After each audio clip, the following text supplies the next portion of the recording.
এটা হলো আপনার একটা 11 তলা বিল্ডিং। তো আমরা মোটামুটি ছাদ ওয়ারিংটা মোটামুটি কমপ্লিট করলাম আজকে হলো আপনার 28 তারিখ। তো আমরা মোটামুটি ছাদ ওয়ারিং আপনার গ্যাস লাইন সব কিছু কমপ্লিট করলাম। কারণ আজকে পানি ছেড়ে দিব, কালকে তো আমরা বাড়িতে যাওয়া লাগবে। এই দেখেন অনেক উপরে, কিন্তু এটা একটা আপনার 10 তলা বিল্ডিং। ওইদিকে লাইনটা আপনার কিছু মাল শর্ট থাকার কারণে আমরা নিচে অফ করে দিয়ে দিছি শর্টকাট লাইন, যাতে কোনো পানির চলে। এটা পরের দিকে আপনার ওইদিকে আপনার চতুর্দিকে ওয়ালে আনতে হইব, তাই আমরা 1.5 ইঞ্চি নিচে দিয়ে দিছি। 2 ইঞ্চি পাইপ আনতে হইব, 2 ইঞ্চি পাইপের মালটা তো শর্ট, তার কারণে প্রেশার দেওয়ার জন্য আমরা লাইনটা চালু করে দিয়ে দিছি।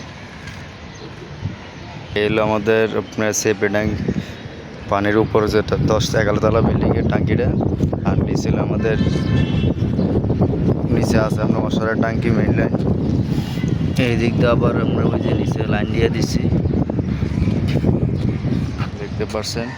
এই যে আমাদের নিচে আছে, এইদিকে আপনার একটা গ্যাস লাইন, ওই দিকের ওয়ারেন্ট হইলে আপনার এইদিকে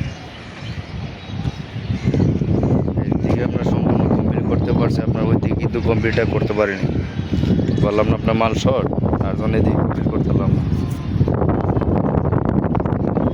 তো বন্ধুরা আমার ভিডিও দেখবেন আপনারা, আর কাজে যদি কোনো বোল টোল হয় আপনার বোলটা ধরিয়ে দিবেন। গ্যাস পাইপটা মেট্রিক নাম্বার দিব না, এনে কাটিয়া একটা এলবো ভরাই দিয়ে দিব, শেষ। এতটুকু পাইপ আমার দেওয়া লাগে না। এই যে দেখতে পাচ্ছেন, এখানে কাটিয়া আপনার একটা এলবো ভরাই দিয়ে দিব।